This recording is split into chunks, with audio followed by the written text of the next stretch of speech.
أعوذ بالله من الشيطان الرجيم بسم الله الرحمن الرحيم السلام عليكم ورحمة الله تعالى وبركاته الحمد لله رب العالمين والصلاة والسلام على أشرف الأنبياء والمرسلين وعلى آله وصحبه أجمعين قال رب اشرح لي صدري ويسر لي أمري واحلل عقدة من لساني يفقه قولي سبحانك لا علم لنا إلا ما علمتنا إنك أنت العليم الحكيم ربنا افتح بيننا وبين قومنا بالحق وأنت خير الفاتحين اللهم صل وسلم على سيدنا محمد وعلى آل سيدنا محمد كما صليت على إبراهيم وعلى آل إبراهيم إنك حميد مجيد اللهم بارك على سيدنا محمد وعلى آل سيدنا محمد كما باركت على إبراهيم وعلى آل إبراهيم إنك حميد مجيد اللهم أنت ربي لا إله إلا أنت خلقتني وأنا عبدك وأنا على عهدك ووعدك ما استطعت أعوذ بك من شر ما صنعت أبوء لك بنعمتك علي وأبوء بذنبي فاغفر لي فإنه لا يغفر الذنوب إلا أنت لا حول ولا قوة إلا بالله العلي العظيم. Muslimin muslimat yang dirahmati Allah Subhanahu wa taala, alhamdulillah. Pertama kita merafakkan kesyukuran kepada Allah Subhanahu wa taala yang mana dengan limpah rahmah dan izin daripada Allah Subhanahu wa taala kita masih dikurniakan dengan kesempatan masa dan juga waktu oleh Allah Subhanahu wa taala yang membolehkan dengan rahmat Allah Subhanahu wa taala kita terus dapat berada di atas muka bumi Allah Subhanahu wa taala ini. Mudah-mudahan kesempatan dan juga masa yang masih dikurniakan oleh Allah Subhanahu wa taala kepada kita maka dapat dipergunakan dengan sebaik mungkin, terutama dalam kita meneruskan apa yang telah pun menjadi kewajipan ataupun tanggungjawab kita terhadap Allah Subhanahu wa taala, iaitu untuk melaksanakan apa yang telah pun diperintahkan dan meninggalkan apa yang dilarang. Mudah-mudahan ada kebaikan dan juga kemanfaatan di sebalik apa yang kita laksanakan, dengan mengharapkan agar mudah-mudahan perkara tersebut menjadi sebab ataupun punca untuk kita mendapat rahmat, keredaan dan keampunan daripada Allah Subhanahu wa taala, insya-Allah. Baik.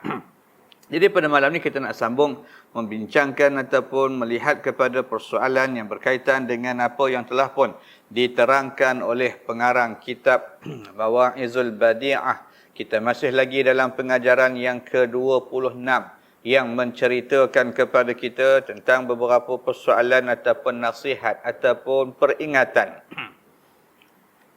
yang diambil daripada berbagai sumber, berbagai-bagai maknanya tempat. Baik, kita masih membincangkan tentang persoalan yang berkaitan dengan peringatan Allah Subhanahu wa taala ketika mana Allah mengingatkan kepada kita tentang persoalan apa yang disebut sebagai perkara yang kita namakan sebagai takdir ataupun qada Allah Subhanahu wa taala. Dan perkara ini telah pun kita bincangkan dalam beberapa perkara yang berkaitan dengan keadaan setengah-setengah daripada manusia yang agak mana kata kurang memahami persoalan yang berkaitan dengan qada dan qadar Allah Subhanahu wa taala ini, hingga timbul bermacam-macam pandangan, bermacam-macam tanggapan, bermacam-macam persoalan yang bermain di minda mereka. Jadi kesimpulan yang boleh mana kata kita ambil daripada apa yang telah pun kita bincangkan sebelum daripada ini berkaitan dengan persoalan qada dan qadar, maka di bawah tajuk kesimpulan daripada makalah ataupun artikel yang kita gunakan sebagai rujukan, maka penulis menyatakan terdapat banyak persoalan dan permasalahan sekitar qada dan qadar, termasuk apa yang telah pun dibincangkan dalam penulisan ini. Maka sebilangan besar masyarakat Islam yang dahagakan ilmu dan penawar dalam mengharungi kehidupan duniawi ini mungkin pernah diselubungi oleh permasalahan yang sebegitu. Mungkin mereka telah dapat memahaminya dengan baik setelah merujuk kepada mereka yang berautoriti dalam bidang yang tersebut. Jadi itu yang disebut dalam keadaan kebanyakan manusia ni Kadang-kadang ada tanggapan-tanggapan ataupun bermain di minda mereka beberapa persoalan-persoalan yang telah pun kita sebutkan, yang telah pun kita bincangkan dalam beberapa perkara yang telah lalu berkaitan dengan ilmu Allah, berkaitan dengan persoalan apakah takdir tadi menafikan doa, apakah mananya takdir tadi boleh kita jadikan alasan ketika mana untuk melepaskan diri kita, ketika mana kita melakukan maksiat dan kesalahan, maka semua tu telah pun dijawab oleh oleh para ulama dan juga sebahagian daripada mereka yang bertanya mungkin dapat memahami perkara ataupun persoalan yang tersebut. Sebaliknya, bagi setengah golongan lain pula mungkin ada yang mengisytiharkan perang terhadap takdir disebabkan ilmu yang dangkal. Mereka akan menyalahkan takdir di atas segala perkara buruk yang menimpa mereka. Takdir juga akan dijadikan alasan untuk berbuat dosa maksiat, sedangkan mereka menyedari dan dapat merasakan bahawa mereka diberikan kemampuan untuk melakukan sesuatu perbuatan sama ada yang baik ataupun yang sebaliknya. Sebenarnya, huraian yang jelas daripada Al-Quran, Al-Hadis dan ulama-ulama mu'tabar seperti yang cuba dibincangkan dalam penulisan ini, berserta dengan sikap berfikir yang terbuka, hati yang ikhlas untuk menerima hakikat kebenaran dan bebas daripada agenda nafsu yang jahat adalah faktor utama yang dapat membimbing seseorang itu keluar daripada permasalahan takdir. Baik. Jadi mungkin ada juga setengah daripada masyarakat ataupun setengah daripada orang tadi, maka dia akan mempunyai tanggapan-tanggapan ataupun persepsi-persepsi yang tak baik terhadap takdir, dalam keadaan masih tidak bersedia untuk menerima penjelasan, menerima hujah yang dibentangkan oleh Al-Quran, yang diceritakan oleh Al-Hadis dan juga diterangkan oleh para ulama. Tidak adanya keikhlasan dalam diri untuk menerima kebenaran dan tidak mahu ataupun tidak bersedia untuk membebaskan diri daripada hasutan nafsu yang jahat. Maka ini di antara faktor-faktor yang mana kata menjadikan seorang itu melihat takdir sebagai sesuatu perkara yang pada dia merupakan semacam musuh. Semacam satu perkara yang dia tak boleh terima. Semacam satu perkara yang dia tak boleh maknanya nak puas hati tentang apa yang telah pun diatur ataupun yang telah pun diuruskan oleh Allah Subhanahu wa taala. Baik, maka itu perkara yang juga diperingatkan oleh Allah Subhanahu wa taala dalam pengajaran yang ke-26 yang sebahagiannya dah pun kita bincang. Lalu malam ni kita nak sambung tentang persoalan yang berkaitan dengan pengajaran yang ke-26 juga, bila mana dalam pengajaran yang sama Allah Subhanahu wa taala mengingatkan pula kita tentang persoalan qala musannifur rahimahullahu taala bermula Allah Taala itu tiada mengasihi ia akan tiap-tiap orang yang takabbur lagi bermegah-megah. Bermula segala puji itu sabit bagi Allah yang memiliki sekalian alam. Maka ini juga peringatan yang Allah berikan kepada kita kerana sebahagian besar daripada kita manusia ada sifat itu. Sifat apa? Sifat yang kita sebut sebagai takabbur ataupun kita sebut sebagai sifat sombong ataupun kita sebut sebagai sifat bermegah-megah. Maka ini di antara sifat-sifat yang juga diceritakan oleh para ulama berkaitan dengan perkara-perkara yang disebut sebagai sifat-sifat yang mazmumah. Sifat-sifat yang menjadikan orang yang ada sifat ini sebagai golongan yang akan dihina oleh Allah Subhanahu wa taala. Sifat-sifat yang tidak memberikan kebaikan, sifat-sifat yang tidak memberikan kemanfaatan kepada seseorang manusia. Maka begitu juga yang disebutkan oleh Allah Subhanahu wa taala ketika mana Allah mengatakan maka rahmat Allah ataupun kasihnya Allah itu tidak akan ada pada setiap orang yang ada pada dirinya apa yang disebut sebagai bersifat takabbur ataupun bermegah-megah. Maka ini perkara yang diperingatkan oleh Allah Subhanahu wa taala kepada manusia. Terutama dalam keadaan takabur kita tadi bukan saja berkaitan dengan sesama makhluk, tapi kadang-kadang lebih dahsyat lagi takabur kita pula berkaitan dengan kita sombong dengan Allah Subhanahu wa taala.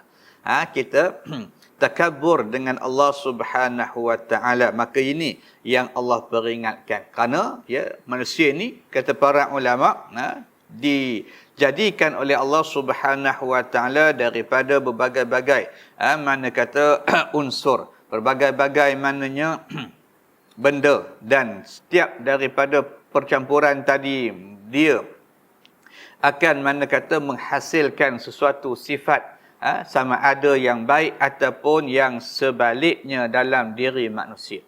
Ketika mana ada di antara manusia tadi dalam keadaan memelihara ataupun menjaga sifat kejadian yang dijadikan oleh Allah Subhanahu wa taala, ketika itu mudah-mudahan dia berada dalam kebaikan. Tetapi jika sekiranya dia tidak memelihara, dia tidak menjaga, membiarkan sifat-sifat yang baik yang asalnya dijadikan oleh Allah Subhanahu wa taala, fitrah kejadian yang asalnya dicipta oleh Allah Subhanahu wa taala, dicemari ataupun dikotori, maka akan lahirlah daripada diri dia tadi sifat-sifat yang kita sebut sebagai sifat-sifat yang mazmumah. Antaranya persoalan takabur. Maka ni yang diperbahaskan oleh para ulama dengan perbahasan yang panjang lebar dalam kitab-kitab yang membincangkan persoalan ilmu tasawuf. Ketika mana dipecahkan dalam bidang ilmu itu perkara yang berkaitan dengan sifat ataupun yang kita sebut sebagai akhlak.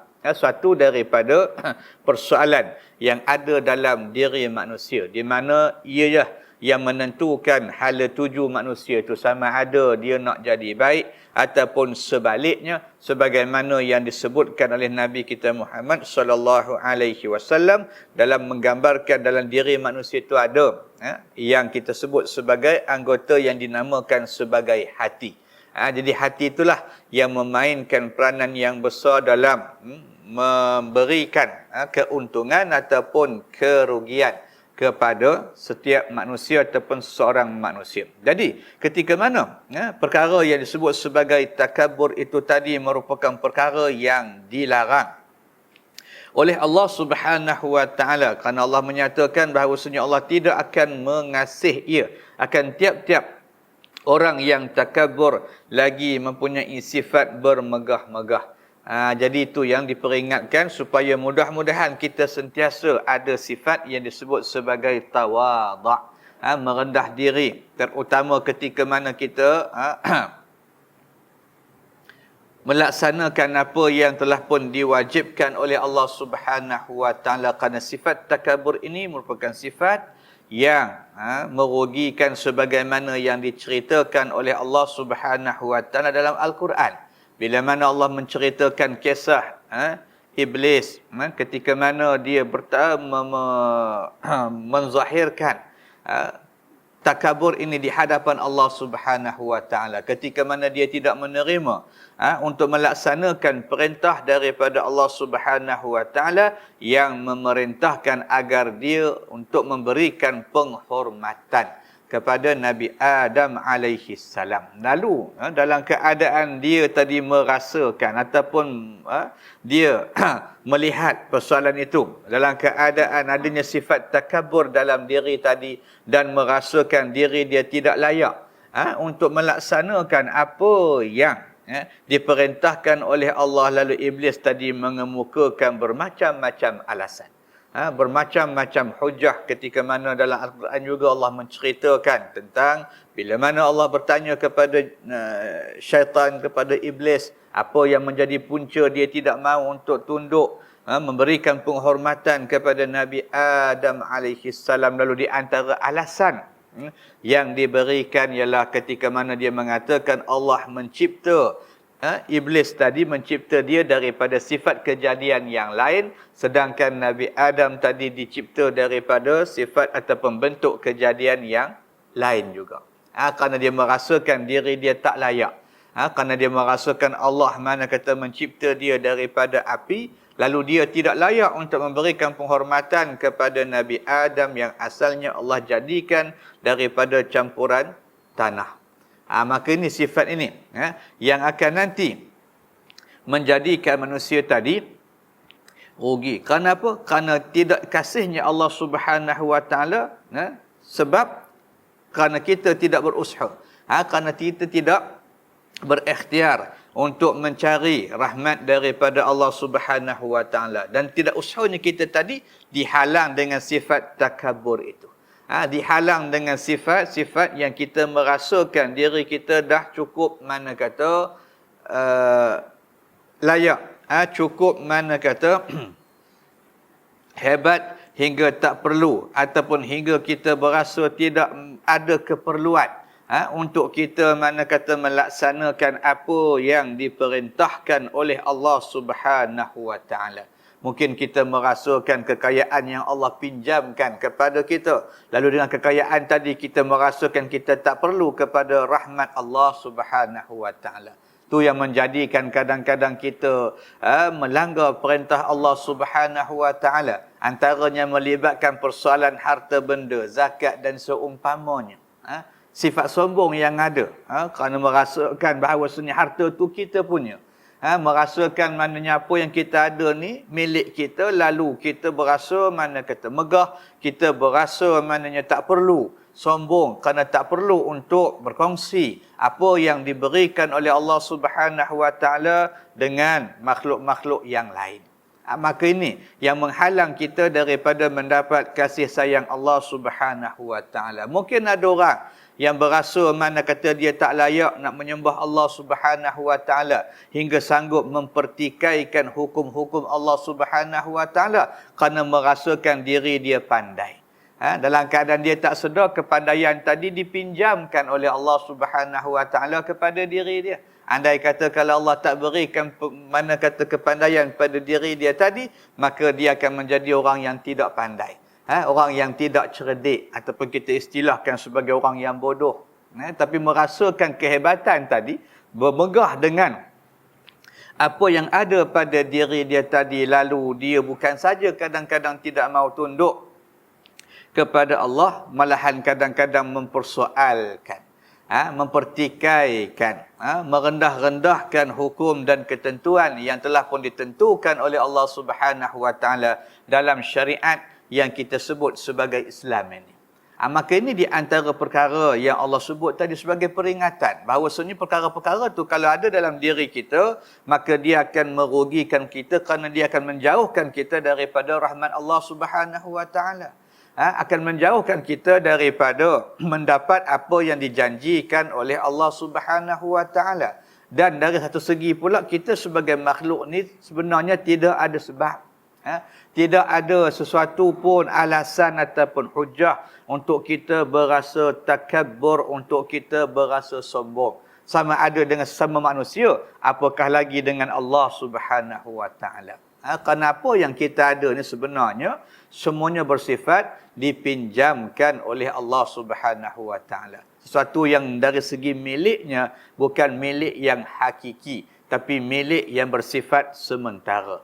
Namakanlah apa yang ada pada kita, masa kita, kesihatan kita, nyawa kita, harta kita, apa juga yang kita miliki, walau sebanyak mana, walau sebesar mana sekalipun, maka dia merupakan sesuatu yang bersifat pinjaman yang nanti akan diambil semula pada bila-bila masa yang mana kata dikendaki oleh Tuan punya yang sebenar. Kesihatan contohnya, dalam keadaan kalau kita sombong dengan Allah Subhanahu Wa Taala, merasakan dalam keadaan kita ni sihat, maka dengan kesihatan tadi kita boleh buat apa yang kita suka, maka kita kena ingat Allah boleh ambil sihat kita bila-bila masa. Tanpa ada, mana kata, tanda, tanpa ada mana kata, amaran-amaran yang terdahulu untuk kita bersedia dan seumpamanya. Kadang-kadang kita sihat hari ini, besok kita mungkin boleh jatuh sakit.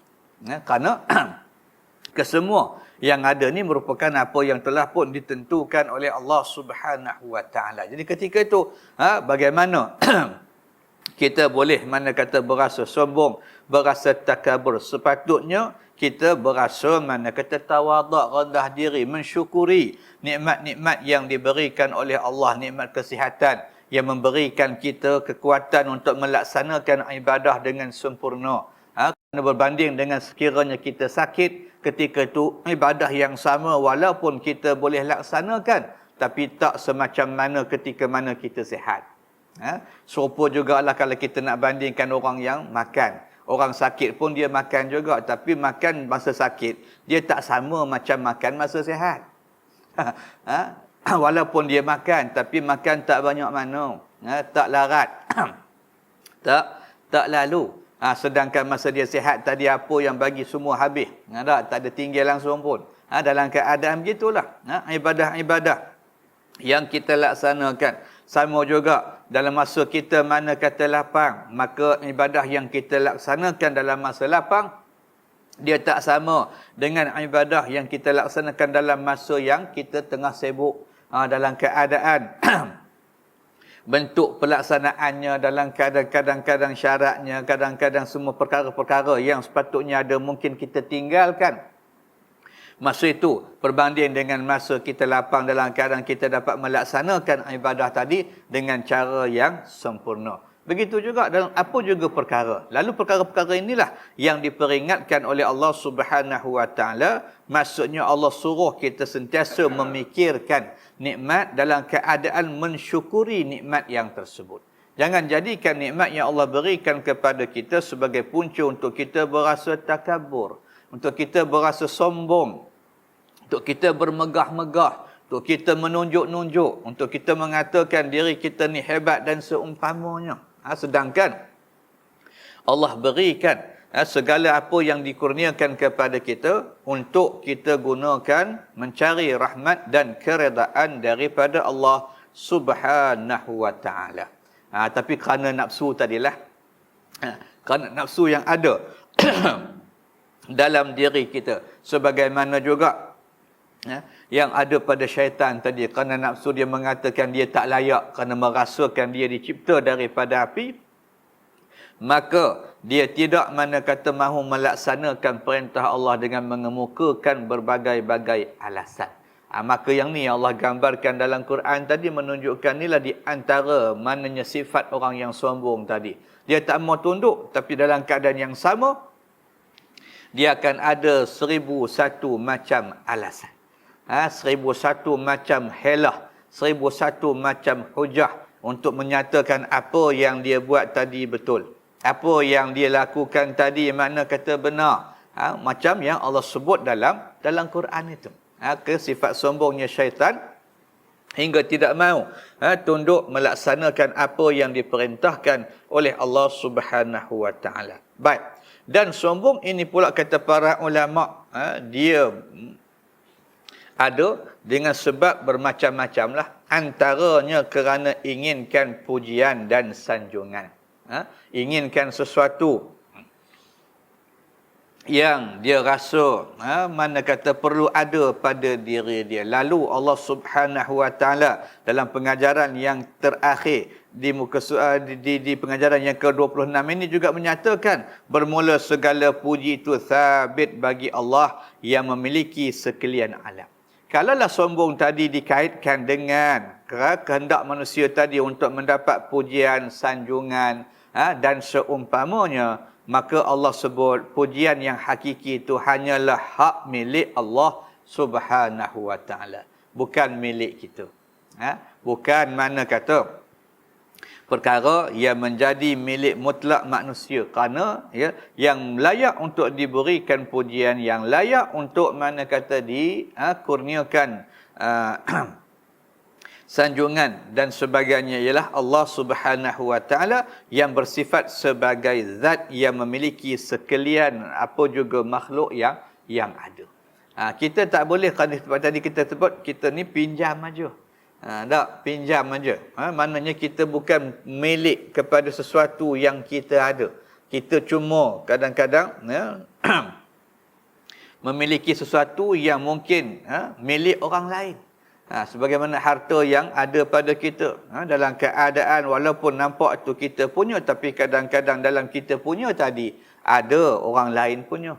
Ada mana kata milik orang-orang yang lain daripada kita. Maka semua perkara tadilah yang disebut sebagai persoalan yang diberikan oleh Allah Subhanahu Wa Taala, yang kadang-kala ia bukan menjadi milik sempurna kepada kita. Jadi kalau sekiranya kita sombong tadi kerana mengharapkan pujian orang, kerana mengharapkan sanjungan dan seumpamanya, maka Allah sebut bahawasanya hakikat puji tadi hanyalah layak diberikan kepada Allah Subhanahu Wa Taala.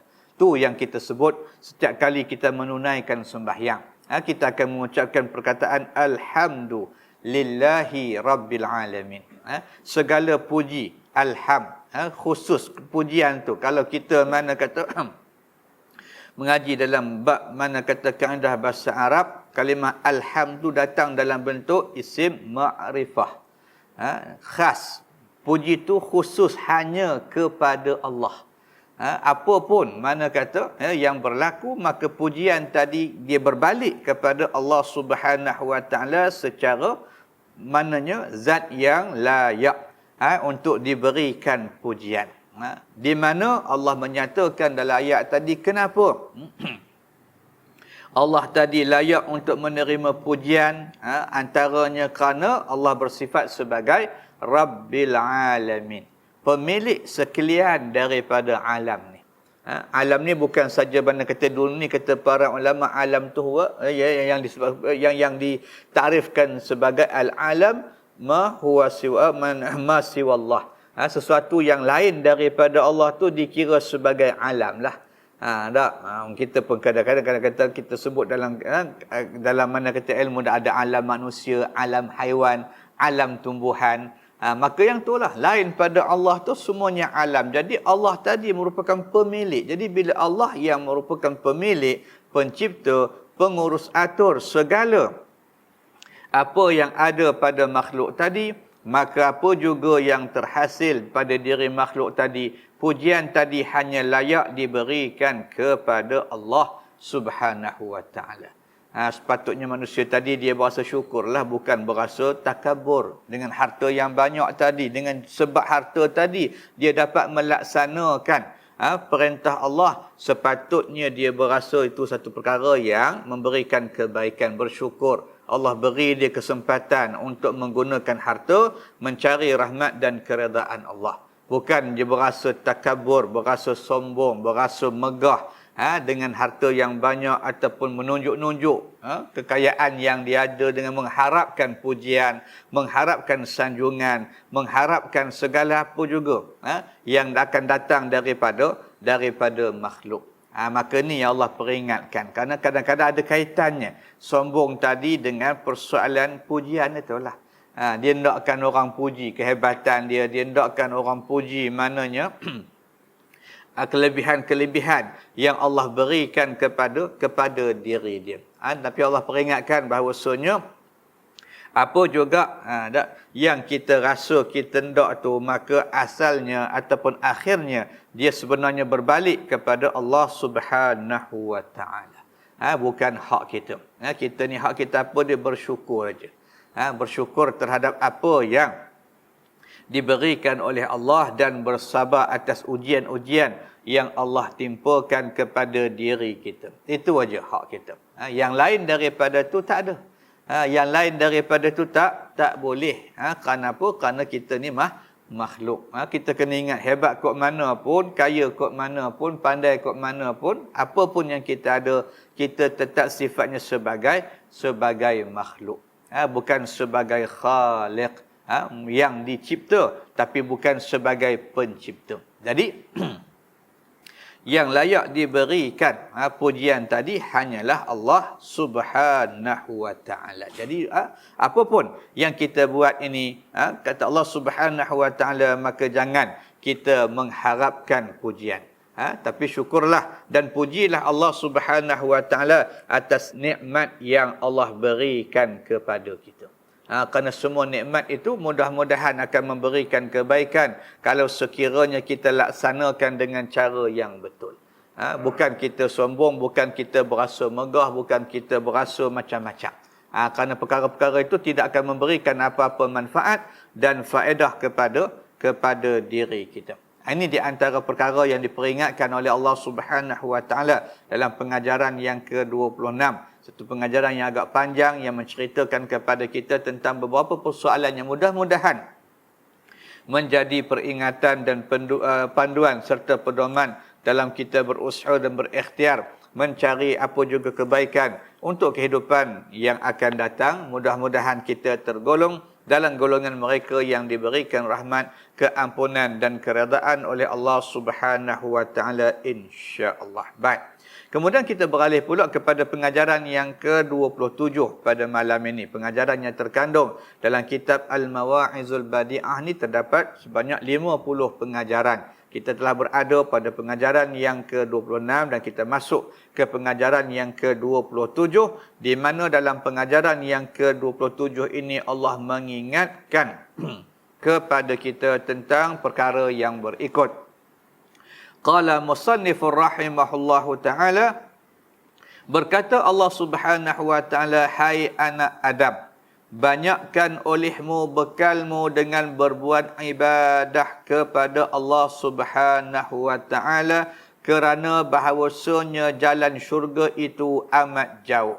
Dan teguhkan olehmu akan perahumu, yakni imanmu, kerana bahawasanya laut itu amat dalam, dan ombaknya itu amat besar, dan angin itu amat keras.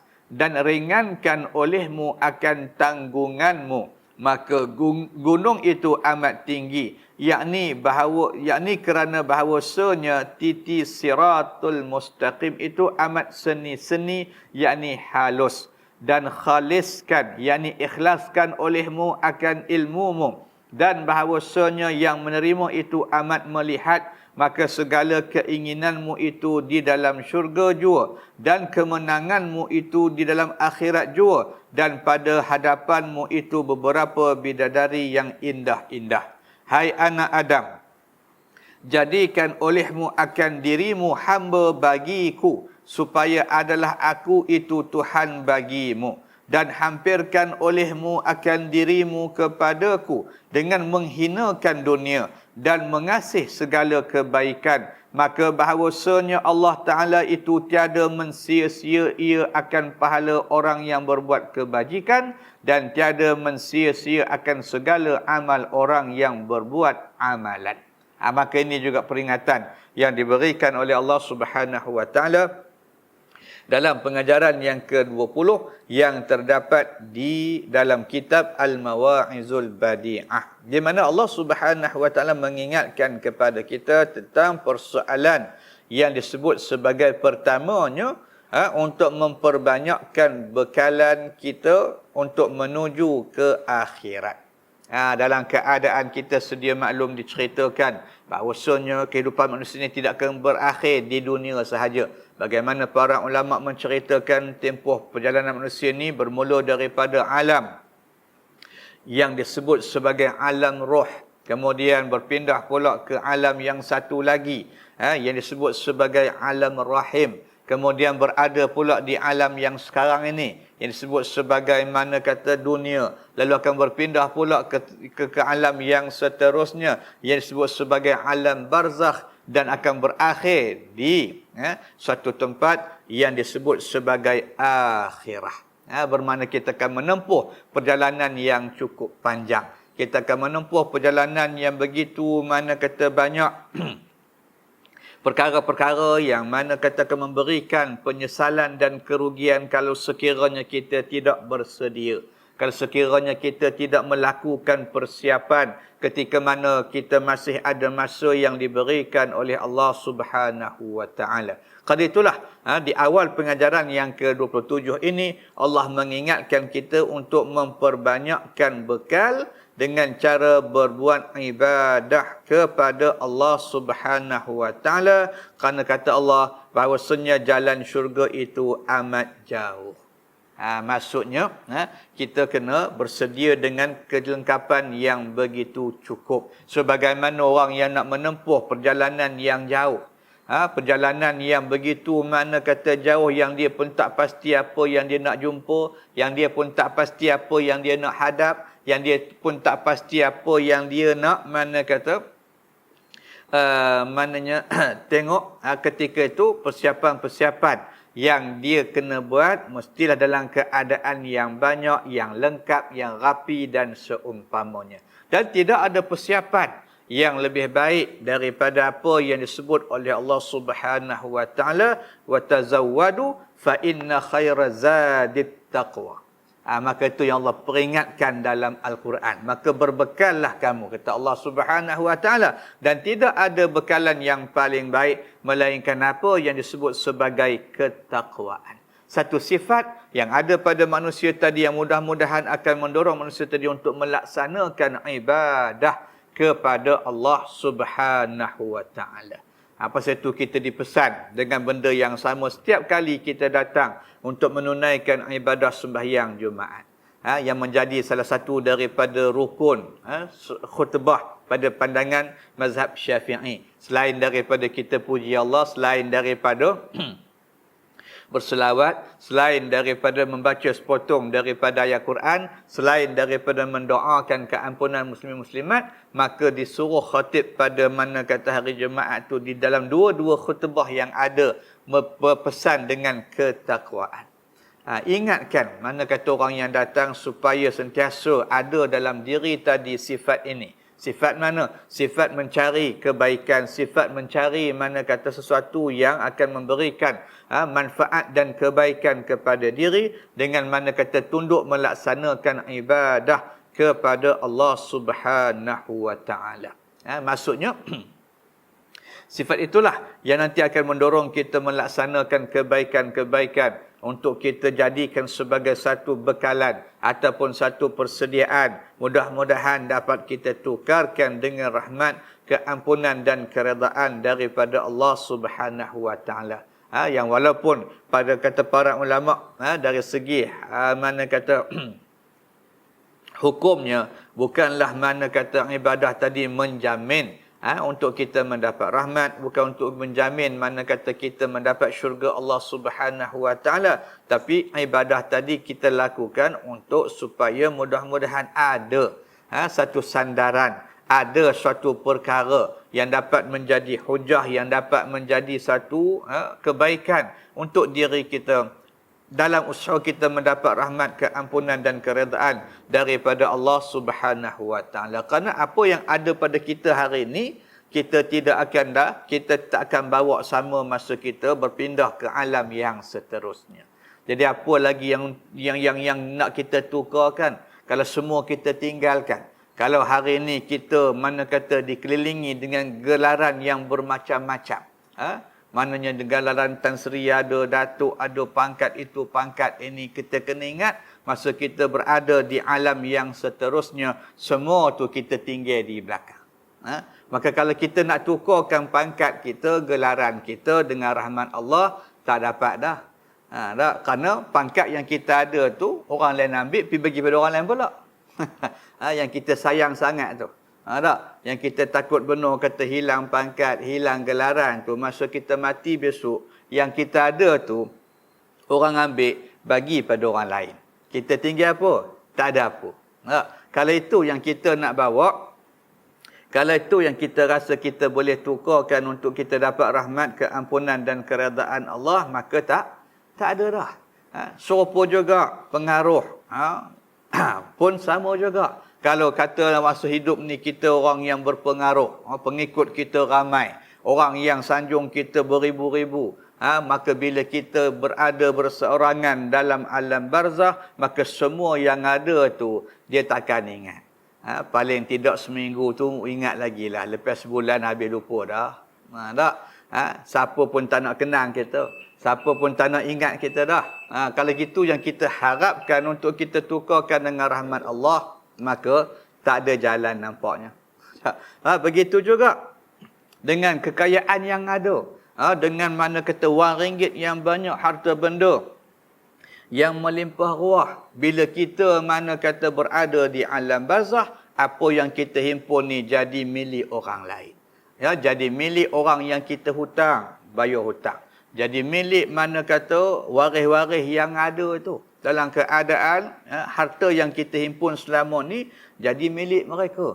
Dan kalau sekiranya kita nakkan itu untuk kita tukarkan dengan rahmat Allah, maka pun tak dapat juga. Jadi apa yang ada? Maka itulah yang Allah peringatkan. Perbanyakkan ibadah. Bermaksud ubah, tukar apa yang Allah beri pada kita pada hari ini dalam apa yang disebut sebagai maknanya ibadah. Tak? Makanya dalam keadaan maknanya kita ubah. Dalam keadaan kita tukar, maka mudah-mudahan itulah yang nanti akan kita harap dapat dijadikan sebagai sandaran dan juga pertolongan dan bantuan kepada diri kita. Kerana di sana besok kita amat-amat mengharapkan bantuan dan pertolongan daripada Allah Subhanahu wa taala, dan tidak ada sesiapa pun yang dapat membantu dan juga yang dapat menolong kita selain daripada Allah Subhanahu wa taala. Itu yang diperingatkan oleh Allah Subhanahu wa taala pada permulaan pengajaran yang ke-27 ni. Insya-Allah kita akan sambung nanti menceritakan tentang persoalan-persoalan yang tersebut dan beberapa lagi peringatan-peringatan lain yang kita bacakan tadi yang terdapat dalam pengajaran yang ke-27 dalam kitab Al-Mawa'izul Badi'ah. Mudah-mudahan Allah Subhanahu wa taala memberikan kesempatan dan waktu kepada kita untuk sentiasa dapat mana kata mengikuti penjelasan dan juga peringatan yang diberikan oleh para ulama guna sebagai pedoman dan panduan kita untuk kita sentiasa berusaha dan berikhtiar mendekatkan diri kepada Allah Subhanahu wa taala agar mudah-mudahan akan ada kebaikannya nanti insya-Allah. Jadi untuk itu sama-sama kita tangguh dengan tasbih kafarah dan suratul Asr. Assalamualaikum warahmatullahi taala wabarakatuh.